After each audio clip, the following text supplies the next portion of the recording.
Now, a tiger at a zoo in New York has tested positive for coronavirus. The 4-year-old female named Nadia is thought to have contracted it from a keeper at the Bronx Zoo. The keeper did not have any symptoms, though. Now, this is believed to be the first known case of an animal infected by a human with COVID-19. Let's talk to Alan Radford, who's Professor in Veterinary Health Informatics at the University of Liverpool. Can you confirm for us that this is the first confirmed case of an animal being infected by a human? Hi, good morning. That's not probably quite true. We've been aware, perhaps from the end of last week, that there have been very rare cases of pets living with COVID-19 patients who have tested positive, a little bit like this tiger, just 2 or 3 cases. And we've also just last week seen some early evidence from Chinese researchers that have shown that cats and ferrets, and to a certain extent dogs as well, can be infected under experimental conditions. So maybe not quite the first, but it's certainly the highest profile. And this will worry many viewers, many of whom do have cats. Are cats more vulnerable than other animals? I think of the species that researchers have looked at, that seems to be true.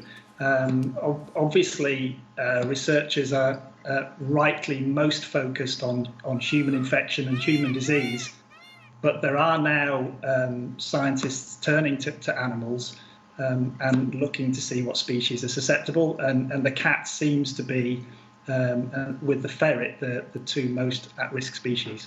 I need to clarify, because I'm sure viewers both in the UK and around the world will be very keen to have completely clarified that even infected animals will not transmit to a human, that this is not an animal-to-human transmission at this stage. Yeah, I think people can be reassured by that. We can never say never.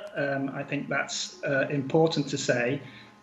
Most people on this planet who become infected, and there have been over 1 million people infected now, most people will be infected by people, but there is a risk.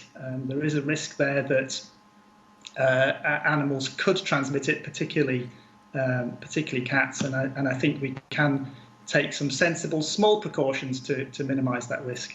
And I suppose one thing that may also give some reassurance to pet owners who love their cats dearly is that cats so far seem to have fairly mild symptoms.